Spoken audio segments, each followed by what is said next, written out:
Au détour d'une activité culturelle sur l'esplanade du Palais Royal de Saverne, la première autorité de la ville à Trois-Mamelles s'est prêtée aux questions des journalistes. Denis Obachabi, tête de peloton de l'opposition dans la 10e circonscription électorale, passe au scanner les grands projets que Tchambé a bénéficiés sous le régime de Patrice Talon. Vous savez, cette voie devait être construite depuis avant l'indépendance. Depuis avant l'indépendance qu'elle devait être construite. Donc, ce n'est que 60 ans après que ça a commencé par se réaliser. Et aujourd'hui, c'est devenu une réalité que tout le monde, même les aveugles qui ne peuvent pas voir, ont entendu dire que c'est réalisé. Moi, j'ai déjà fait le parcours. J'ai été d'ici à Kétou, de Kétou. J'ai été à Porto-Nouveau, de Porto-Nouveau à Cotonou. C'est même plus avantageux en termes de distance.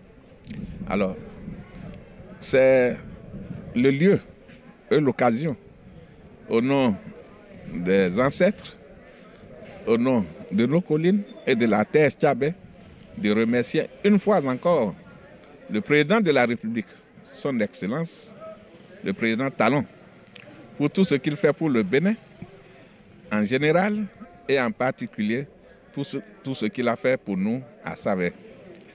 Vous savez que ça ne se limite pas à ça.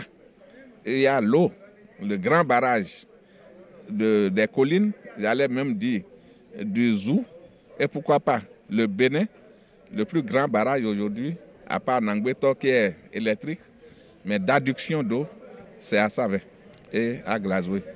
Qu'il en soit remercié. Notre hôpital de zone est déjà achevé. Ils sont à l'étape d'équipement. Au sujet des législatives de 2023, Denis Obachabi menace et met en garde. L'expérience a toujours formé les gens. Vous voyez, l'expérience a formé les gens. Beaucoup s'étaient égarés en pensant qu'on peut régler nos problèmes pacifiques par la violence. Mais ils se sont rendus compte aujourd'hui que c'était une erreur. Beaucoup. Je suis maire, je les vois, je les écoute. Et je sais que cette fois-ci, quoi qu'en soit, la volonté, la position des uns et des autres, la violence ne viendra plus à Saverne.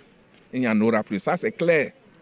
Et nous sommes bien outillés aujourd'hui pour suivre de très près qui que ce soit.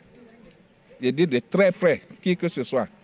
Le premier à enfreindre aux lois de la nation, il le regrettera. Parce que la majorité veut aujourd'hui qu'il y ait la paix. Et la paix, on ne l'achète pas, on le vit. Pour le vivre, il faut que l'on sache raison garder.